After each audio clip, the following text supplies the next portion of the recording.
एक मिसाइल आसमान से लॉन्च होती है। मैदान पर एक टैंक तेजी से भाग रहा है, लेकिन इसके बावजूद टैंक मिसाइल से बच नहीं पाता है।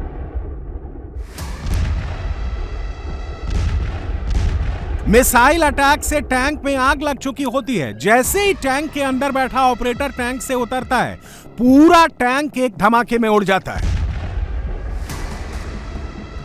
कुछ सोल्जर एक ढाल में छिपे हैं। एक सोल्जर के कंधे पर मिसाइल लॉन्चर है, जिससे वो फायर करता है। दूर में एक टैंक खड़ा है। इससे पहले वो कुछ समझ पाता, सब खाक हो गया।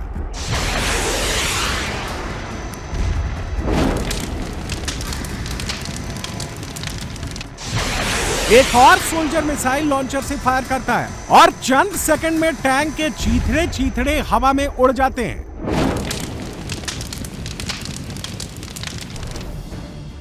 एक आर्मर्ड व्हीकल जा रही है, तभी उसके बगल से अचानक एक मिसाइल आती है और एक सेकंड में सब खत्म।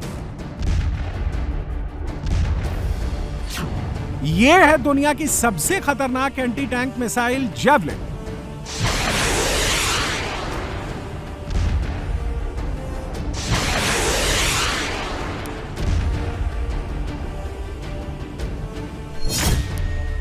जैवलिन मिसाइल को टैंक का काल भी कहते हैं।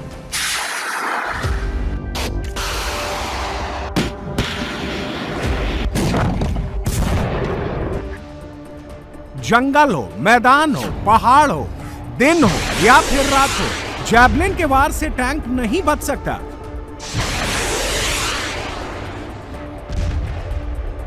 दुश्मन का टैंक अगर ऐसे नजर भी नहीं आ रहा है, तो भी उस पर सटीक निशाना लगाया जा सकता है। नतीजा नहीं बदलता। जैसे ही मिसाइल को लॉन्चर से फायर किया जाता है, मिसाइल पहले झटके से बाहर निकलती है, सीधे उड़ती है, फिर ऊपर की तरफ अपनी दिशा चेंज करती है, फिर जो टारगेट सेट किया है उसके ऊपर जाकर तबाह कर देती है।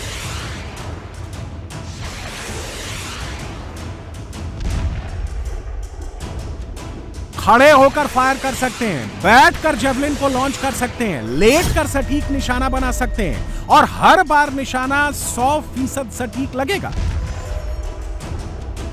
इस वक्त रूस यूक्रेन युद्ध में जैवलिन मिसाइल कहर बरपा रही है।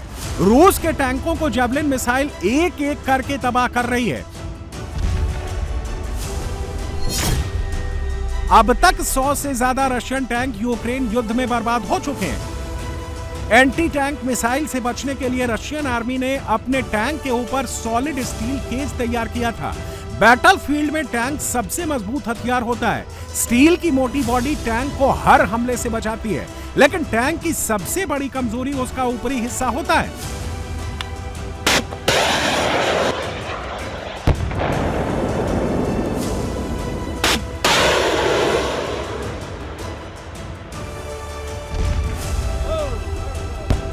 जैवलिन मिसाइल को ऐसे डिजाइन किया गया है कि वो सीधे ऊपर से हमला करती है, इसका निशाना नहीं चूकता।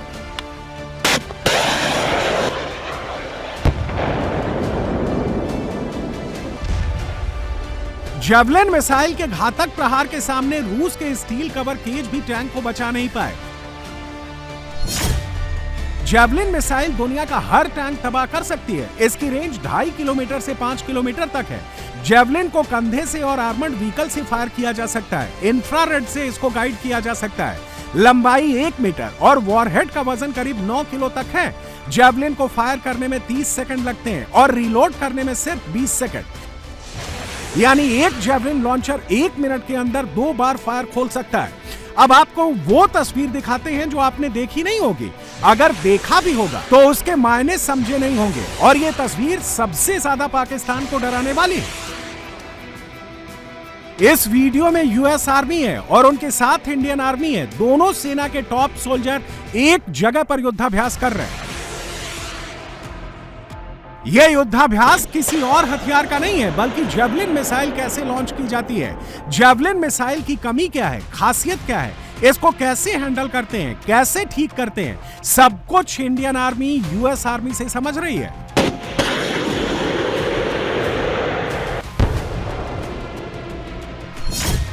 जेवलिन मिसाइल सिस्टम को सीखने में कम से कम 14 दिन लगते हैं और इस हथियार में महारत पाने में साल लग जाते हैं। जिस एंटी टैंक मिसाइल सिस्टम को ऑपरेट करने के लिए यूक्रेन को महीनों लग गए, जिस जेवलिन मिसाइल पर हाथ सेट करने पे यूक्रेनी आर्मी को काफी वक्त लग गया, साल भर वाले अभ्यास की महारत पहले ही इंडियन आर्मी हासिल कर चुकी है। जिस रफ्तार से जेवलिन मिसाइल पर इंडियन जाबाजों ने पकड़ बनाई, उसे देखकर यूएस आर्मी वाले खुद दंग रह गए।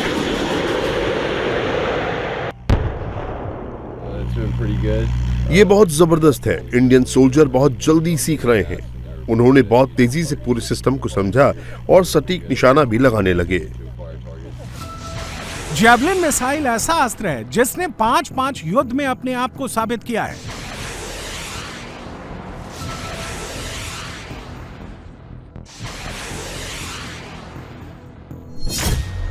अफगानिस्तान युद्ध में अमेरिकी फौज ने जेवलिन का इस्तेमाल किया। 2003 इराक युद्ध में जेवलिन मिसाइल का इस्तेमाल हुआ। सीरिया गृह युद्ध में जेवलिन दागी गई। लीबिया जंग में जेवलिन एंटी टैंक मिसाइल का इस्तेमाल हुआ। यूक्रेन रूस जंग में यूक्रेनी सेना इसका उपयोग कर रही है। जेवलिन मिसाइल से पाकिस्तानी टैंकों पर हमला करने के लिए इंडियन आर्मी एकदम रेडी है।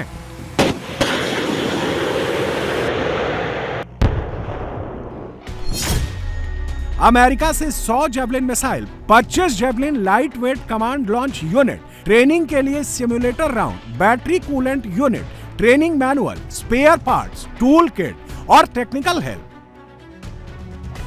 इस डील से आसिम मुनीर को बहुत बड़ा झटका लगा होगा। पाकिस्तान की फर्स्ट डिफेंस लाइन में सबसे आगे टैंक हैं। इंडियन आर्मी को रोकने के लिए मुनीर ने टैंकों को बॉर्डर पर खड़ा कर रखा है। सोचिए, जब पाकिस्तानी टैंकों को जेवलिन मिसाइल से चुन चुन कर इंडियन आर्मी उड़ाएगी तो पाकिस्तान का सुरक्षा कवच घंटों में टूट जाएगा। यूक्रेन युद्ध में एक और हथियार का जबरदस्त हल्ला मचा है। एक ऐसा गोला है, आर्टिलरी सेल, जिसने जंग का रुख ही बदल कर रख दिया है।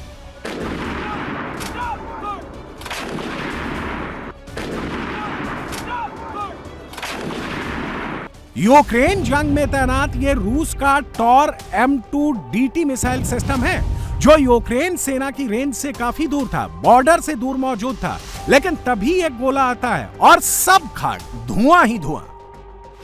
आर्टिलरी सेल यानी तोप के गोले मिसाइल नहीं होते। ये 50 किलोमीटर दूर से सटीक पिन पॉइंट हमला नहीं कर सकते थे, लेकिन अमेरिका ने तोपों के गोले में GPS सिस्टम फिट कर दिया।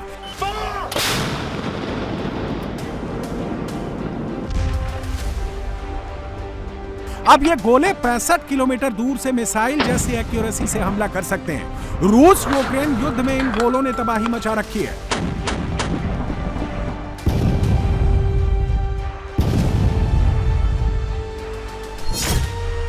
इन गोलों को M982 X कैलिबर कहते हैं। भारत अमेरिका से 216 GPS X कैलिबर सेल खरीद रहा है।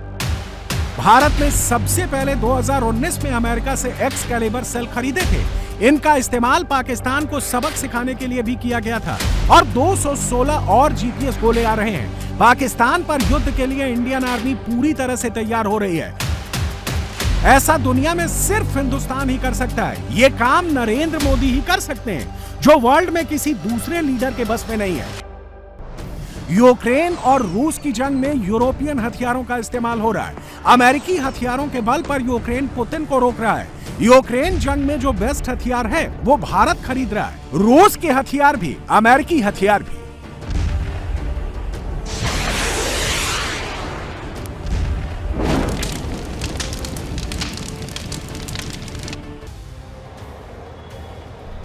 ये रूस का सबसे खतरनाक, सबसे विध्वंसक फाइटर जेट है।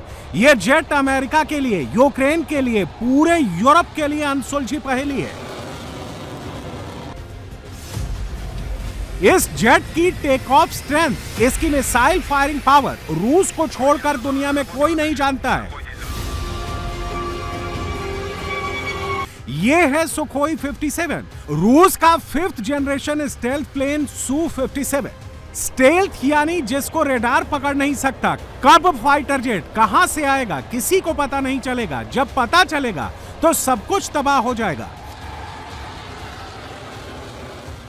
एक स्टील्थ प्लेन और एक नॉर्मल फाइटर प्लेन में क्या अंतर होता है, कैसे पता चलता है?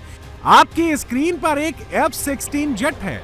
F-16 मल्टी रोल फाइटर में लगी मिसाइलें दिखाई दे रही हैं, फ्यूल टैंक भी नजर आ रहा है।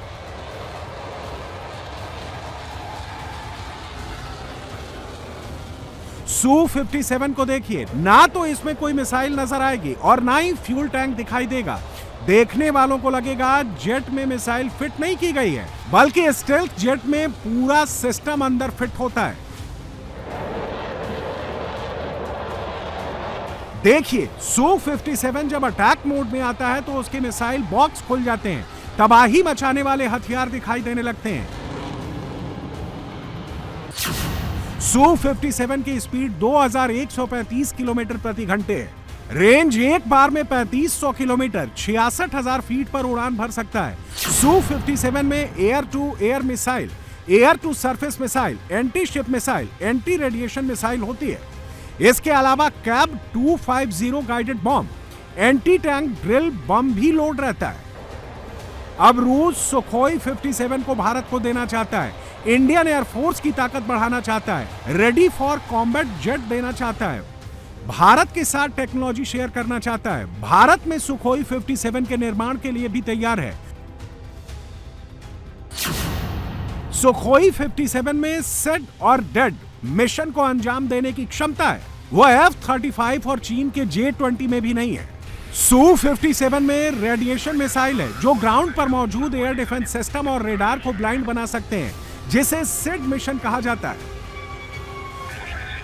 और जरूरत पड़ने पर उन्हें ध्वस्त भी किया जा सकता है, जिसे डेड मिशन कहा जाता है। इसमें एक क्षमता है, इसलिए भारत के लिए ये एक शानदार ऑप्शन बन जाता है।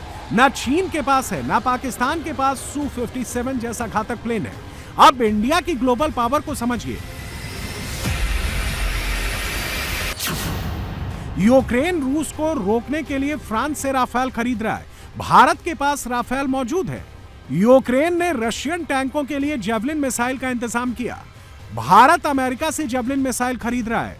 यूक्रेन रूस जंग में अमेरिकी M982X कैलिबर जबरदस्त साबित हुए। भारत के पास पहले से M982X कैलिबर मौजूद है, 216 नए और खरीद रहा है। रूस यूक्रेन जंग में रशियन S-400 वॉर चेंजर साबित हुआ। भारत के पास पहले से S-400 एयर डिफेंस सिस्टम है। यूक्रेन रूस जंग में रशियन Su-57 जेट ने अपने आप को साबित किया। अब भारत के पास Su-57 आने वाले हैं। दुनिया का जो बेस्ट हथियार है वो भारत के पास है, जो सबसे घातक बम है वो इंडियन आर्मी के पास है,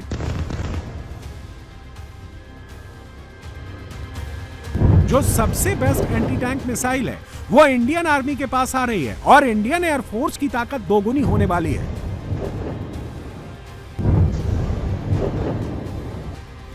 रूस भारत के साथ टेक्नोलॉजी ट्रांसफर करने के लिए तैयार है। इसका मतलब होता है भारत अपने हिसाब से मेड इन इंडिया मिसाइल भी सुखोई 57 में लगा पाएगा, जैसे सुखोई 30 में ब्रह्मोस को फिट किया गया था।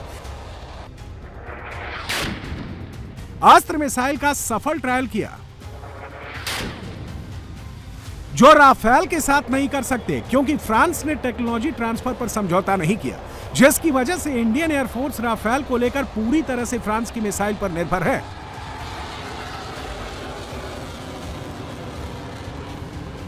जब नरेंद्र मोदी और व्लादिमीर पुतिन मिलते हैं तो वर्ल्ड ऑर्डर बदलने वाला समझौता होता है। यह दोस्ती इंटरनेशनल पॉलिटिक्स और दुश्मनों पर भारी साबित होती है। अगले महीने पुतिन भारत आने वाले हैं। 2018 में पुतिन भारत आए थे तो S-400 का सौदा हुआ था। इस बार पुतिन आएंगे तो Su-57 पर बात फाइनल हो सकती है। रूस का ऑफर सिर्फ Su-57 तक नहीं है, बल्कि पुतिन अपने सबसे एडवांस प्लेन को भी भारत के साथ शेयर करना चाहते हैं।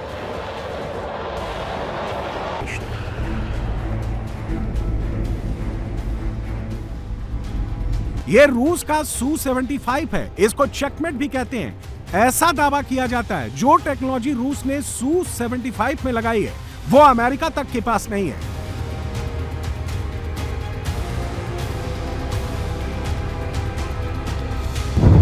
हिंदुस्तान जिस तरह से हथियार खरीद रहा है, पाकिस्तान बहुत डर रहा है।